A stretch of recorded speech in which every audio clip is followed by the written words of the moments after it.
In this video, we will be showing the slurry mixing and coating process used in lab-scale battery assembly.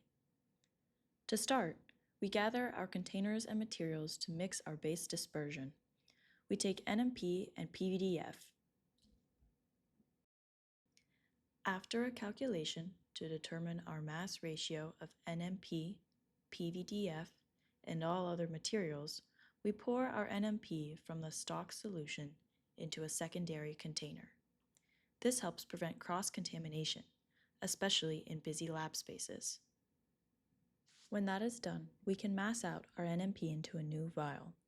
We then add the appropriate amount of PVDF. Be certain to add slight excess of both with a consistent ratio. The viscous solution cannot be completely extracted from this bottle when it is moved to the planetary centrifugal mixer. With a magnetic stir bar, we put the dispersion on a hot plate overnight at room temperature and 1500 RPM. The dispersion should be mixed by the next day. After stirring, we pipette our dispersion into the planetary mixer cup. We then add our conductive additive, C65. We place the cup in the adapter, find the combined mass, and place this in the planetary mixer. After balancing the mixer, begin operation. When that is well mixed, we add in our active material, graphite, and repeat the process. Remember to always balance the mixer and listen at the start for any abnormal sounds. Once thoroughly mixed, we cut and place a copper sheet onto a coating machine. We want all surfaces to be as clean and smooth as possible. To coat the copper, we first spread our slurry out evenly in a line, no wider than the doctor blade. The doctor blade has a small gap on the bottom that can be adjusted. This allows us to control the approximate thickness of the coated slurry. If you do not have access to a coating machine, a doctor blade can also be used by hand for slurry coating.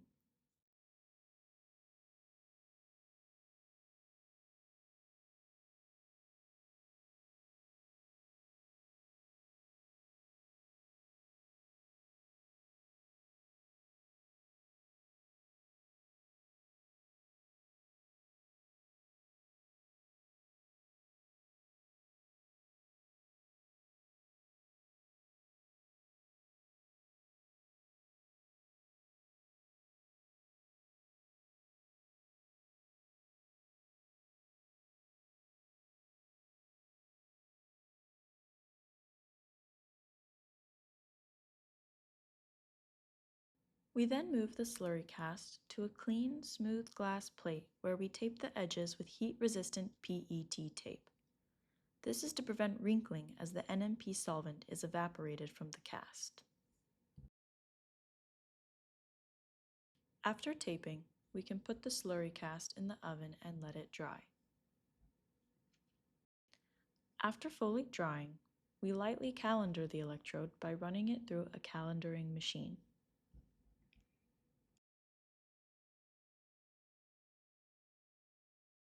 Then, we cut out the electrodes from the slurry cast. In a standard lithium-ion battery, the anode has a larger area than the cathode to prevent lithium plating for safety reassurance. For any electrode materials you are using, be aware of which material should be cut larger than the other. When all materials are dry and inside the glove box, we can begin assembly. First, we place a spring and then a spacer in the anode side of the cell. These are used to maintain thickness of the cell and prevent voids and instability upon volume changes inside. Then, the anode, with active material facing up, is layered on top of the spacer. It is important to keep all materials as centered as possible. After laying the anode, half of the total electrolyte volume is added.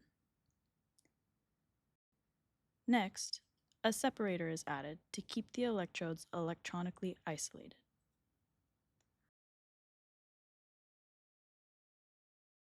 On top of the separator, the other half of the total electrolyte volume is deposited. When placing the cathode, the active material should be facing down towards the center of the cell. Lastly, the cathode side cap is placed on top to close the cell. The inside of the cap is coated with aluminum, which prevents degradation due to the case's oxidative instability.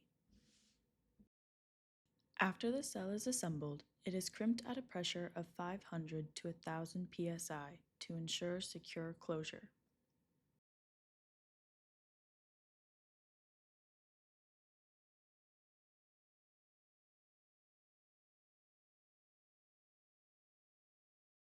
Electrolyte may leak out during the crimping process, which can be cleaned up using a Kim wipe.